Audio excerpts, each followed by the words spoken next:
Like our content? It's funded by viewers like you. Please consider becoming a sustaining supporter of New Church Live today. Like me a lot of the time, and that we struggle with this idea of focus. And that's what we've been looking at as we move into this new year. How do we navigate this new year, this year ahead of us in two ways? And we can't do hand gestures with every single series, but this is one where the hand gestures are pretty easy. And these are the hand gestures for this series. How do we both expand our perspective, in other words, widen it out, have more peripheral vision, and paradoxically, but not so paradoxically, at the same time, narrow our focus.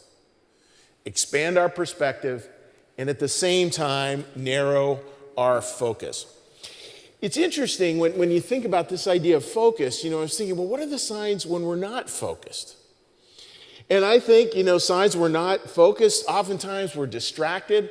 And a lot of the time when we're distracted, obviously there's where there's a million things in front of us and we can't sort of rate which one's urgent versus important, can't do all that. But then there's lots of times too, we're actually focused on the wrong things. We're so concerned about this little thing, and it's just not that big of an issue.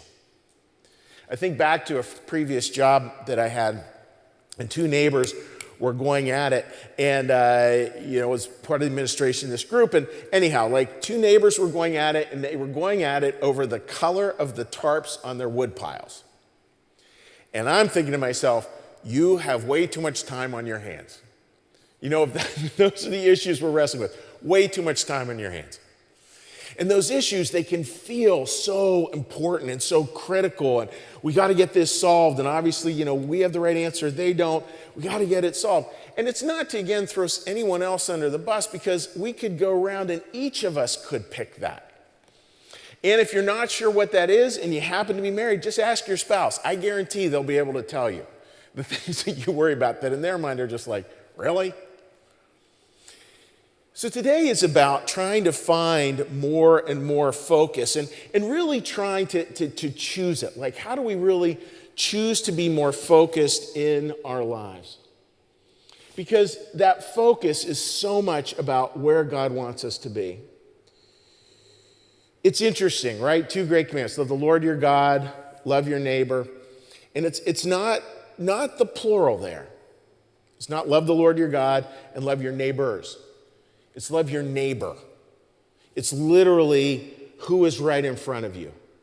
We're going to use the phrase several times here, who is at the gate. And I think so much of our job is to maybe get to the point where we see everybody at the gate. We see everybody as part of a focus, even if it's just for 10 seconds. Because I think that's reflective of the spiritual life, and I think that's reflective of how God sees things. So we're looking at mirrors today. We're going to use mirrors as a way to kind of delve into this and have a conversation around this topic of focus. And mirrors are fascinating. I was reading an article, and the article said, what kind of mirrors are good to look in and what kind of mirrors are bad to look in. And I thought that's an interesting perspective to have, like how do mirrors work? And there's a beautiful quote, many of you are aware of it. It's from part of 1 Corinthians 13. It's the part that is rarely read, but it's a really important part. And that's this quote. For now we see in a mirror dimly, but then face to face. Now I know in part, but then I shall know fully, just as I also have been fully known. And it's this beautiful, there's so much incredible beauty in that. And that idea of right now, in our lives, we really do see things dimly. We're not as clear as we might like to be. But there's so much of the spiritual life is that point where we start to see things more clearly, ourselves and others. And that mirror, I think, isn't just a mirror where we're looking at ourselves. It's a mirror where we literally see other people, where we're all mirroring each other. Beautiful idea. And that when we start to see more and more clearly, we start to feel ourselves more and more known by God. The God, in the end, really knows us. He knows how hard you're trying.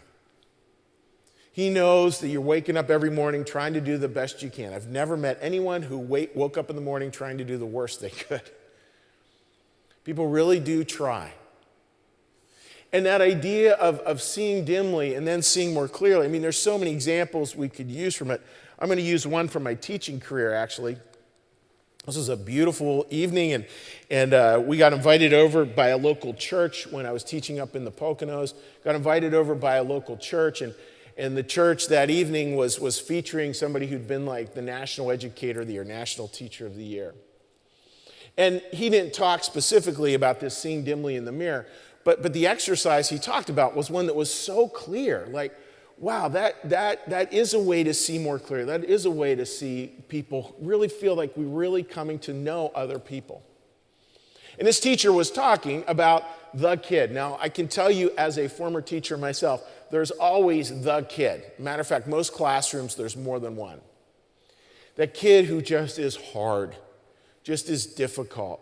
Maybe they can't sit still. Maybe they talk back. Maybe they don't get homework done. You know, any number of things. You could fill in the blank. And those kids are hard. And a huge percentage of your energy as a teacher goes to that student. Goes to that student. And oftentimes, a little aside, they become in the long run, the most rewarding ones to work with. And this teacher had an interesting hack. That idea, he really didn't understand this student. He saw dimly in a mirror. He really didn't understand this student. So what did he do? When the class was over, he would go sit in this student's seat and say a prayer and try to, as best he can, with God's help, to see the world as this student saw it. That's beautiful. That's seeing who is at the gate. That's moving beyond a mirror that's dim into a mirror that's clear. That is where we're not only working at knowing ourselves, but we're working at knowing other people better. And the two happen simultaneously. It's not like we learn more about ourselves so that we can learn more about other people. No, it happens together. There's this face-to-face that happens in so many different ways. Because we can always hold a mirror in two different ways. We can see a mirror either as something that deals with our appearance or as something that deals with accountability. Now, as musicians come out, think about that in your life. There are times where it's really important, like to check your appearance. We'll talk about those. And there's also times to check yourself in terms of, can you look at yourself in the mirror? Have you done well? Have you done the best you could? Have you worked hard? Were your intentions, however imperfect, were they at least directionally aligned with the better angels of your nature? Like, that's what we're going to talk about today, how to do that. And we're going to look at a beautiful story that reminds us the way we discover that is remembering and seeing who is at the gate. So welcome, friends. Welcome to New Church Live.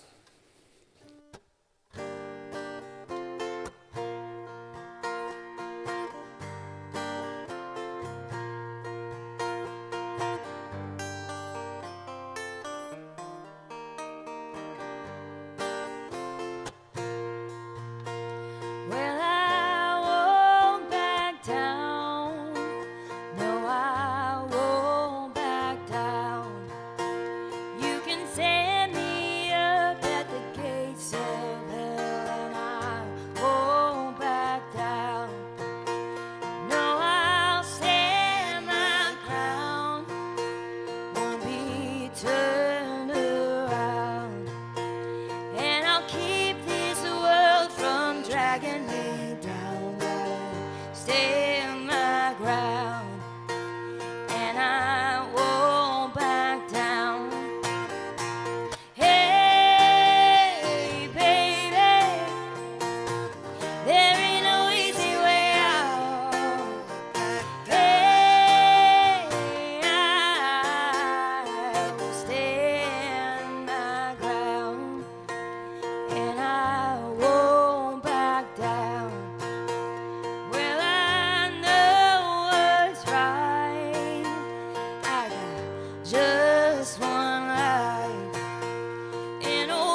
Such a great song. That was also the first concert I ever went to in the Civic Arena in Pittsburgh, Pennsylvania, was Tom Petty. So that idea of not backing down and standing our ground and finding that clarity that allows us to do that. And the standing the ground there is this Christian way of doing it, where it's really, we're going to stand our ground, that we're really going to be aware of people at the gate. We're really going to be aware of that. And we're really going to make every effort we can to connect with others. It's interesting with this idea of mirrors and appearance versus accountability. You know, mirrors are good things, right? And there's some funny little things about mirrors. It was when I was doing research for this series. There's one person who they decided their spiritual task for the year was they were going to get rid of all the mirrors in their house and just see how it went. They found it very cathartic. Now, I don't necessarily recommend that. I know, for many of us, when you get into older years, hopefully you find this as funny as I do, there's the challenge of the random hair. You know, the hair that comes out of here or out of here or out of here. Like, I want to know that. I want to get rid of it. I don't want to look silly in front of other people. Ann Voskamp, wonderful Christian author, she has a beautiful, beautiful quote where she's talking about, she finds one of those random hairs, and she said, "My husband had been looking at it all week. I wish he had told me." And she's saying that with a smile, obviously. But that idea of appearance, right? It's, you looking in the mirror from an appearance standpoint can be important, but it can never be an end in itself. Famous Disney movie, Mirror, Mirror on the Wall, who's the fairest of them all? Remember that? And that kind of loop, that kind of mirroring, that kind of looking incessantly at ourselves to sort of relish in our own beauty or not, is not a great place to be from a spiritual perspective. So there is a positive side to it, but then there's this negative side too of mirrors. And that's, you think about it, how many of us look in the mirror? Probably most of us do this, but probably most of us look in the mirror every day, and what we really see are the flaws. We really see that, maybe, for me, way too much, too much weight, too much this, too much that. Imagine for all of us, it's the same thing. We just don't like looking at ourselves in the mirror most of the time because it goes to the imperfections. It goes to all the things that just we believe are wrong with our appearance that will never really change.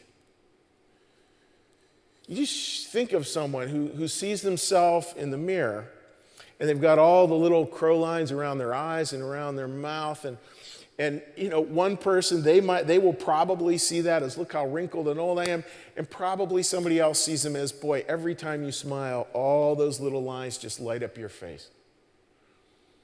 Two very different perspectives on what we might see in the mirror. And we can also get caught up in the mirror where we believe the mirror would look even better. I'd look even better if we had other people, or if it didn't have other people. This is a New Yorker cartoon. I think I'd look better without you. Where we can do that, which is kind of silly too, like who belongs in the mirror and who doesn't. And that bit about mirrors and who belongs in the mirror and doesn't, that's where we're starting to ease into the story here. Because a mirror, friends, what should a mirror actually invite in its healthiest way? One idea might be this: a mirror should invite accountability. A mirror should invite accountability. We should, in our lives, and in a way that does not become obsessive. I want to be clear about that. In a way that does not become obsessive. We should be able to look in the mirror and really, as the saying goes, can you face yourself in the mirror? Can you really look at yourself in the mirror and know that this was the right thing to do? Now, of course, very few things in life are we absolutely certain. We're kind of doing the best we can with the tools we have and the knowledge we have on any given day, which is pretty darn imperfect. And that's why, again, it's the intention. Do you go into it knowing that you're going to try to do the best you can? Can you look at yourself in the mirror really knowing that? I know with relationships is one of the most important things in terms of looking in the mirror, one of the important commitments we can make is just this simple commitment that I will always try. I'm really committed to that. I'm going to be able to look at myself in the mirror every day, and I'm going to try today. I'm going to make that effort. Because that really does start to make a difference. And we're going to look at a story that is a story that reminds us of this need for accountability, this need for us to look. And it gets back again to those hand gestures where we expand our perspective and we narrow our focus. And today is really about narrowing that focus. This is a story from Luke chapter 16. It's a story referred to as the rich man and Lazarus. There was a rich man who was dressed in purple and fine linen and lived the luxury every day. At his gate, and that's why we're going to get into the idea today of who's at your gate. At his gate was laid a beggar named Lazarus, covered with sores and longing to eat what fell from the rich man's table. Even the dogs came and licked his sores. The time came when the beggar died, and the angels carried the beggar to Abraham's side. The rich man also died and was buried. In hell, where he was in torment, he looked up and saw Abraham far away and Lazarus by his side. So he called to him, Father Abraham, have pity on me, and send Lazarus to dip the tip of his finger in water and cool my tongue, because I am in agony in this fire. But Abraham replied, Son, remember that in your lifetime, notice the gentleness of that there, friends. Son, remember that in your lifetime you had many good things, while Lazarus had many bad things. But now he is comforted, and here you are in agony. And besides all this, between us and you, a great chasm has been fixed, so that those who want to go from here to you cannot, nor can anyone cross over from there to us. And let's pull this apart a little bit, because it really is a fascinating story at so many levels. You know, here's a very famous painting of it. Beautiful painting. Here's Lazarus. You see the rich man in the background. And you see the dogs there. And I can remember as a little boy, I had a grandma who loved to teach Sunday school. And I sort of had this idea of like, well, the dogs are licking the wounds. That's really, yuck. But that's because the dogs have befriended this guy. You see this in this painting. The dogs, that's where he could find care. Was dogs that were willing to take care of him. And even that is both, right, it's cute and disconcerting at a certain level, because again, you see the rich man in the back, again, no ability to expand his perspective, none at all, and certainly no ability to focus. None of this and none of this. It was just all about himself, all about his own entertainment. Now, what did Lazarus want? And again, this is an interesting line too. What was he asking for? He said, longing to eat what fell from the rich man's table. That was it. That's all that he wanted. And it's interesting. This is a biblical aside. If you're really into the Bible, we probably have a few people who really know the Bible inside and out. There's also a beautiful story later in the Bible where this woman comes in and Jesus sort of shames her, and it's one of the few parts of the Bible where Jesus actually really makes a big mistake, really kind of messes it up. And she says she just wants to be a dog who can eat. He calls her a dog, and she says, I just want to be able to eat the crumbs, just the crumbs. It's sort of reflective of that. And Jesus obviously sees the error of his ways in that story, and the story shifts. But this story doesn't. This story, the person's never able to expand their perspective. In this story, the person's never able to narrow their focus. So we go on to the next part, this shift. We see in this shift, this time came when the beggar died and the angels carried him to Abraham's side. The rich man also died and was buried. In Hades, where he was in torment, he looked up and saw Abraham far away with Lazarus by his side. This is actually one of the few references to hell in the New Testament, in the Gospels, I should say. And what's interesting with this is, the beggar gets to go first. This is the first time he ends up first, kind of paradoxically, as he dies first. And then the story reaches this beautiful part. And I think this is kind of the crux of the story, this next part we're going to go over here. And again, as we look at this, friends, just remember, it's so easy when we look at this and to think, okay, that's this kind of person and that's this kind of person. And really, all these stories, of course, we can externalize it and we see those kinds of behaviors in other people, of course, but we're really asked to look at them in ourselves. Like, where are these two contrasting opposites of the rich man and Lazarus? Where do they exist within us? And how do we make the choice to live a better life, to live a life that's aligned, to live our lives where we can actually look in the mirror and we can be aware of who's at the gate? So let's continue here. Here's the line, friends.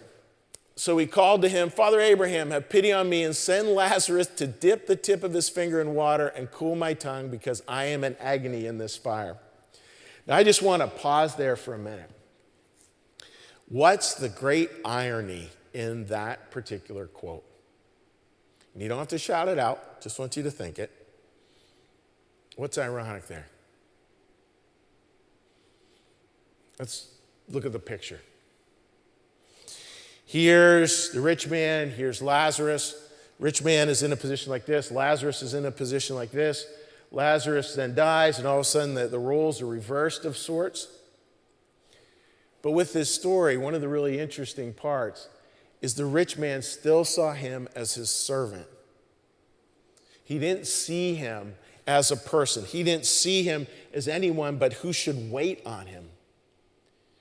And I think, friends, again, we can look at this as something that is to admonish people, and maybe it is, but I also think this is very much like Jesus' sense of humor kind of stuff, where he uses these paradoxes, and they're sort of playful in a certain way, where you can see him saying this with a smile, and everybody getting, oh, yeah, that's right.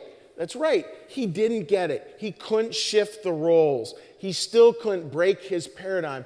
And what is that paradigm? And it's one we have to all be so incredibly careful of. And it comes down to one word. That word is entitlement. The rich man clearly felt entitled. And even in death, he carried that entitlement with him. That he deserved this. We talked about the word deserve last week, about how it can be a little bit challenging. And the word entitled, like, we have to be so careful with that word entitled. And we have parts of us that can be very comfortable with so much of that.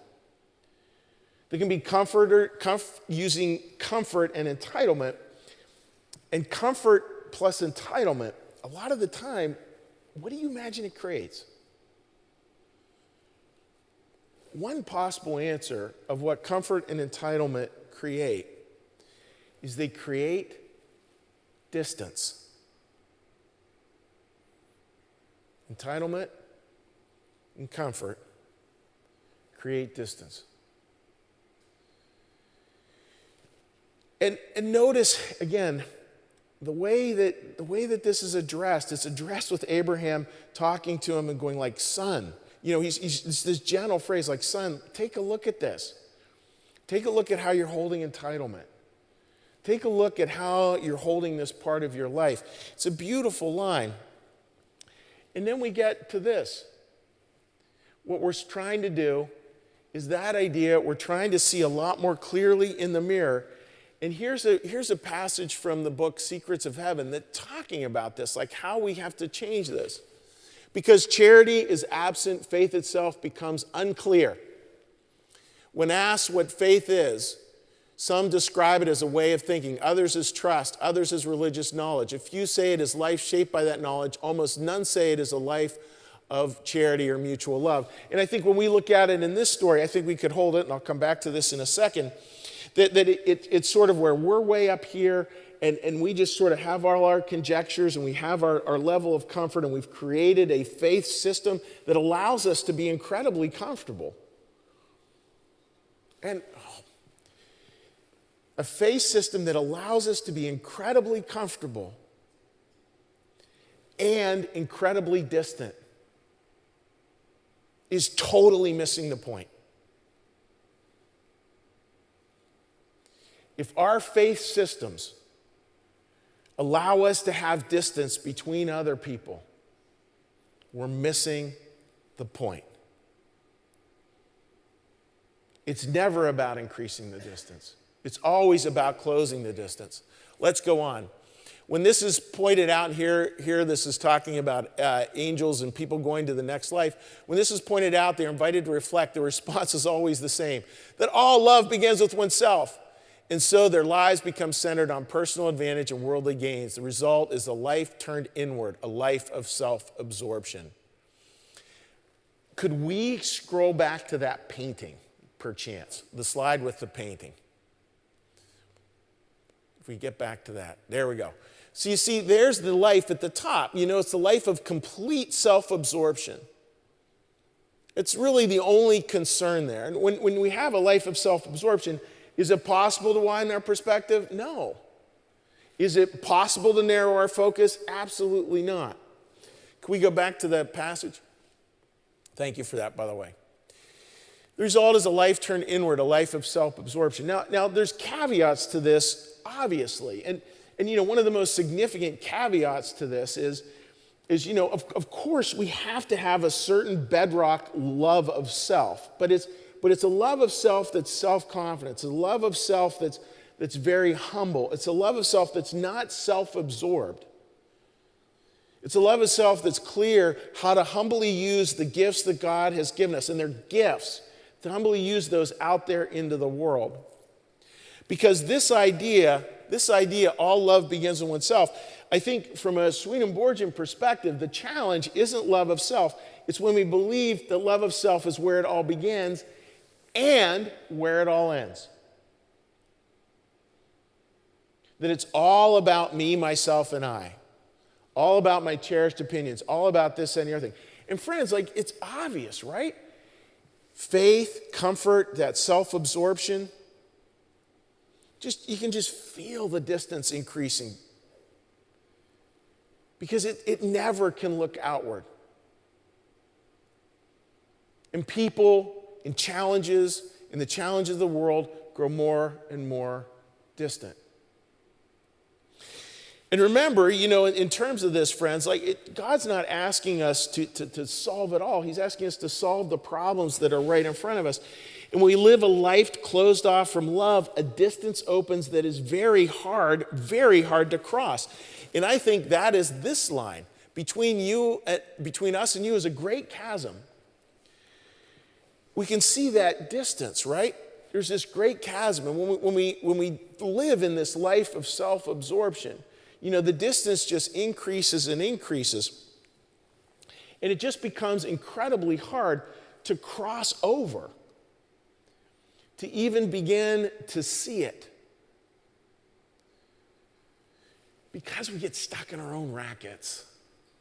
We get stuck in our own little thought. And that's why, again, it's when you pick the problems of your life you want to focus on, please, friends, take a minute to think, are they the right problems? If the focus on our lives is who has the right colored tarp over their wood pile, we're going to create distance galore. It isn't going to work. It's not who you were created to be. God doesn't care about tarps. But there's this other opportunity on the other side of this when we learn to really start to see it more and more clearly.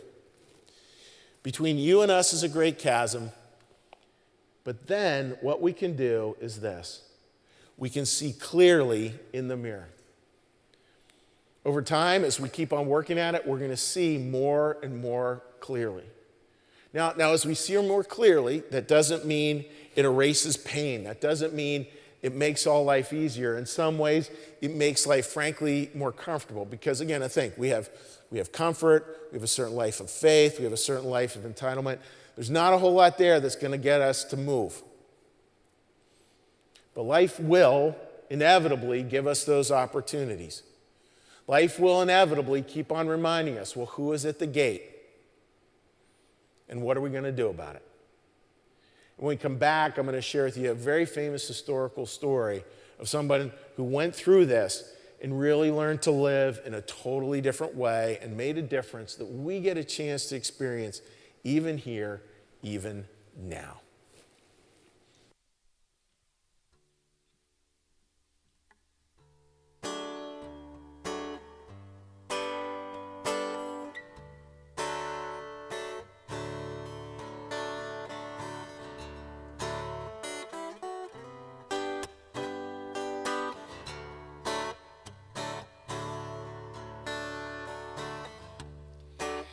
can see clearly now, the waiting's gone.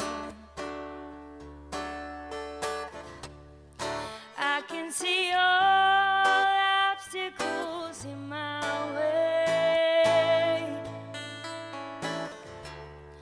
Gone are the dark clouds that had me blind. It's gonna be a bright, bright, sunshiny day. Gonna be a bright, bright, sunshiny day. Oh yes, I can make it now, the pain is gone. All of the bad feelings have disappeared. Here is the rainbow I've been praying for. Gonna be a bright, bright, sunshiny day.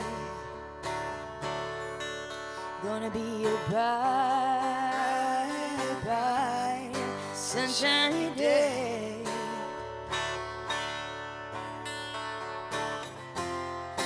Look all around, there's nothing but blue skies. Look straight ahead, there's nothing but blue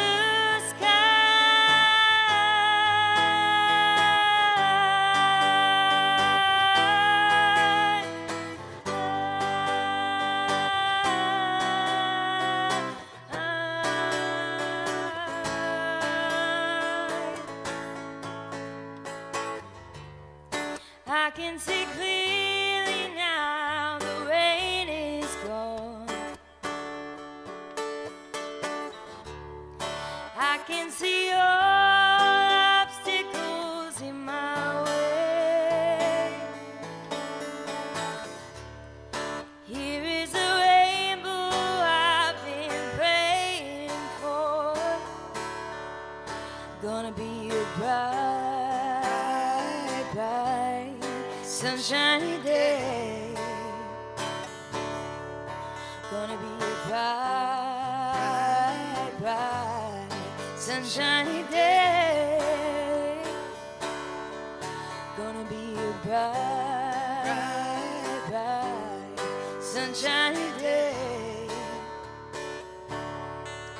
Gonna be a bright, bright, sunshiny day.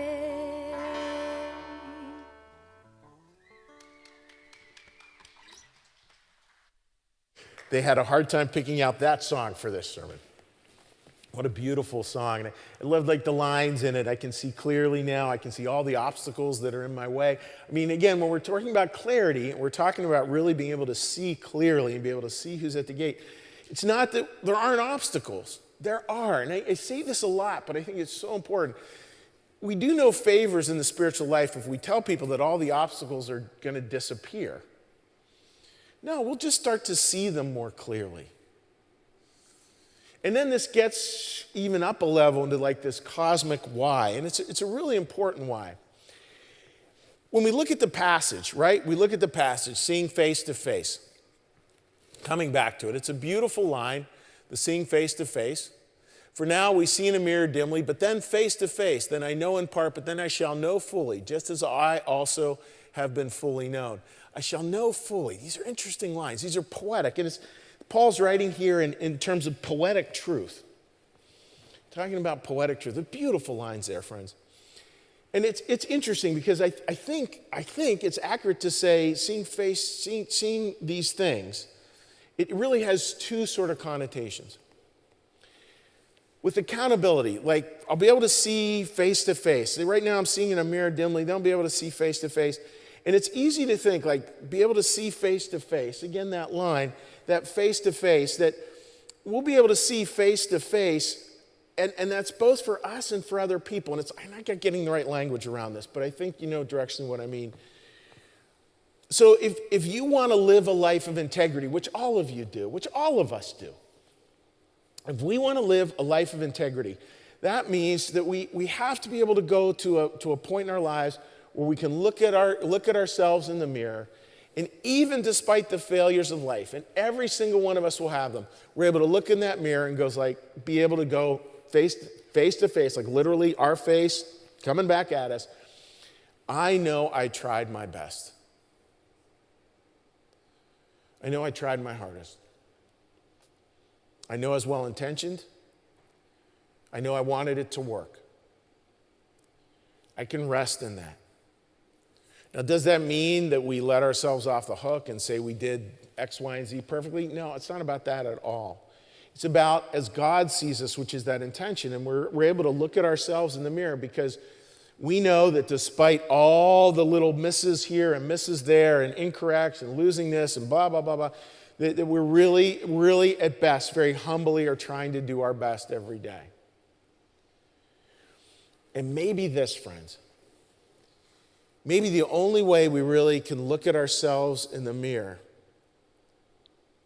with that kind of integrity and that kind of peace and that kind of humility and heartbreak, by the way, we can also at the same time know that that won't happen if we can't see others face to face. It's not just finally getting to a point where we can look at ourselves in the mirror and says, you tried, that was great, which is important. I think even more importantly here, you could read this passage this way. There's a shift from this to this to this. All of it sort of running in this circular way where I need to be able to look at myself in the mirror and know that I tried. And the way I'll know that is I'll know that when I can really see face to face. I can really see other people. I can really ask who is at the gate. And it can respond. Because who is at the gate? Who's at the gate for you? What if our takeaway today was just going about our lives for the rest of this Sunday, and you just had that as your sort of your thought for today? Like, yeah, I'm just going to think through who's at the gate. Who is my neighbor, to attach back to last week? And then the person who's right in front of you. They're at the gate. And so are you.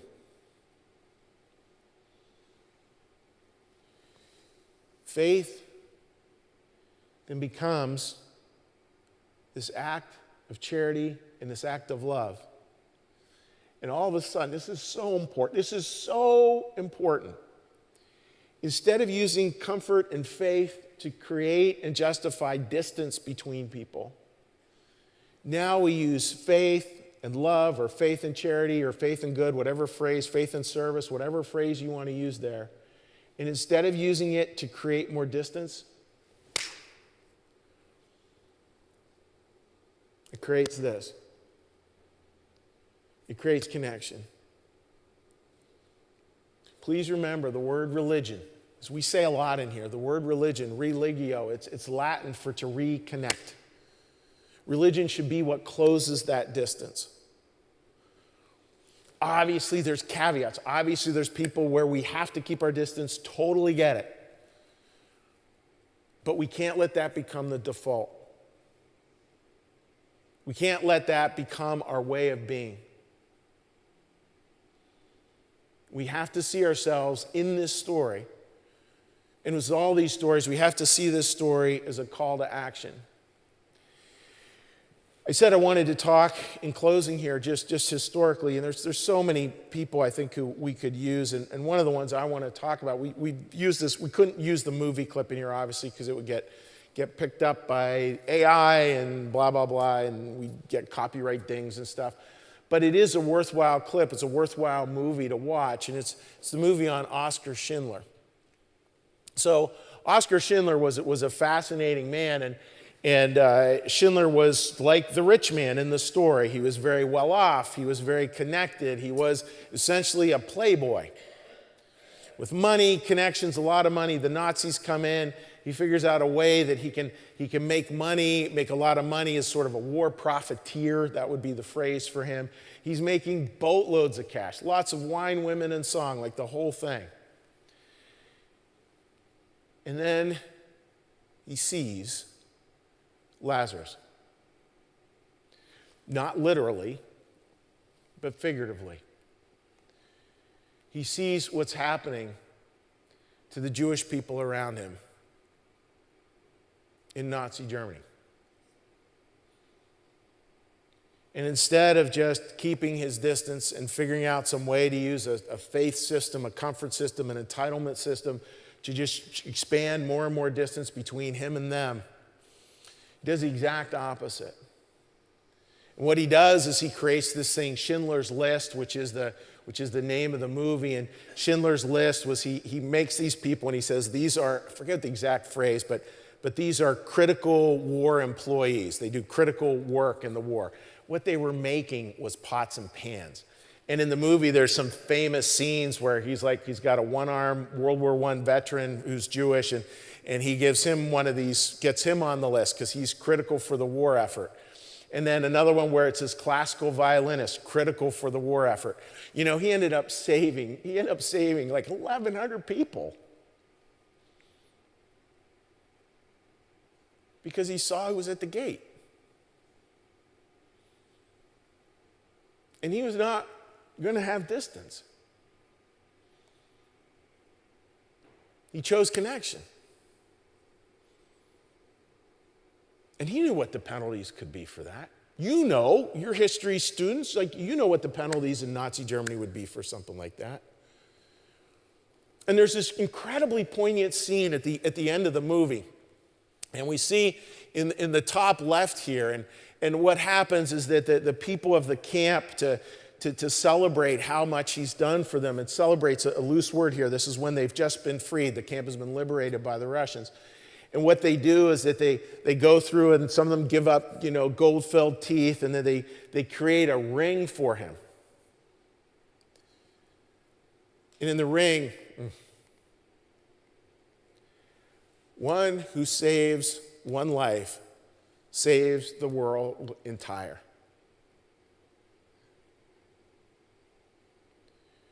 Sort of a playoff of focus and expansion.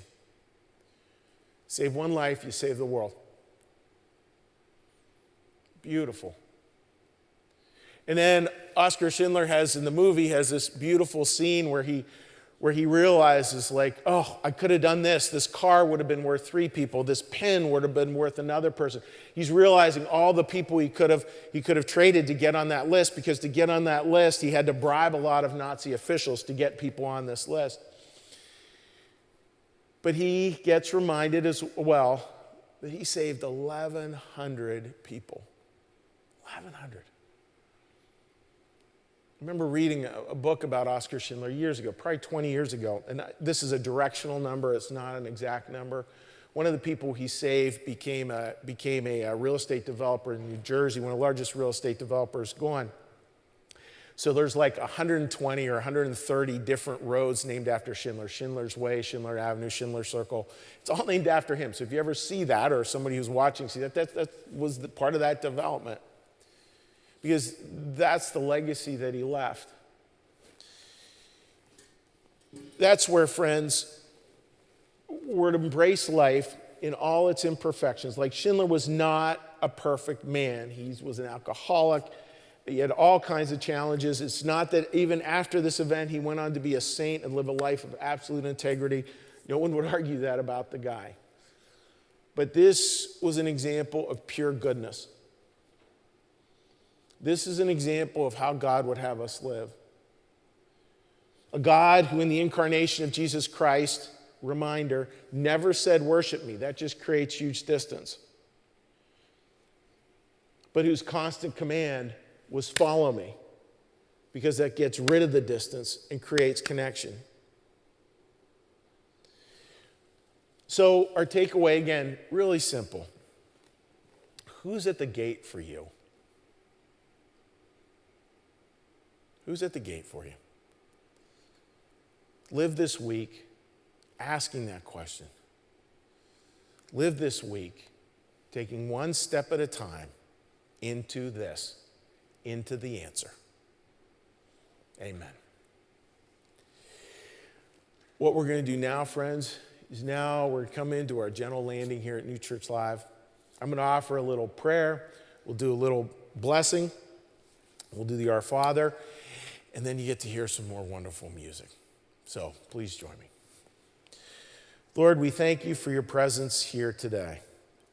And Lord, help us to continue as best we can to close the distance, to widen our perspectives, to narrow our focus, and to ask who is at the gate.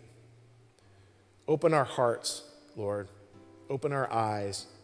Open our ears. Help us to live that question in the week ahead. Your prayer. Our Father, who art in the heavens, hallowed be thy name. Thy kingdom come, thy will be done, as in heaven, so upon the earth. Give us this day our daily bread, and forgive us our debts, as we also forgive our debtors. And lead us not into temptation, but deliver us from evil. For thine is the kingdom, and the power, and the glory forever. Amen. May the Lord bless you and keep you. May the Lord make his face to shine upon you and be gracious unto you. May the Lord lift up his countenance upon you, bring you peace, and bring you home. Amen. Friends, have a wonderful week ahead.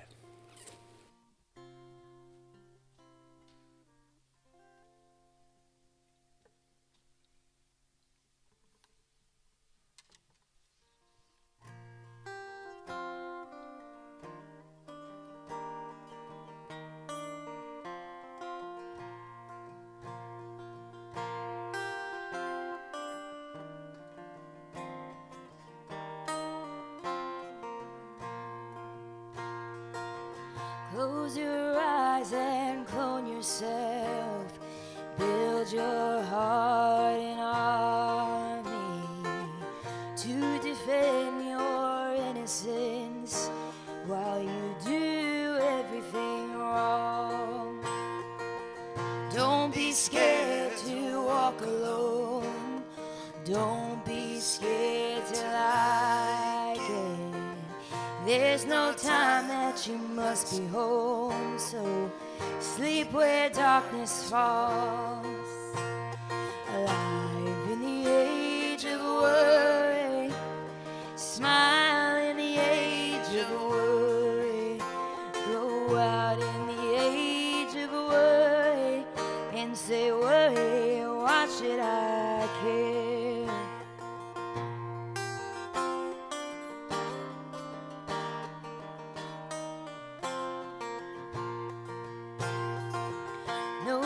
Fight is not with them, yours is with your time here. Dream your dreams, but don't pretend. Make friends with what you are. You'll give your heart and change your mind. You're allowed to do it, 'cause God knows it's been done to you. Somehow you got through it. Alive in the age of the world.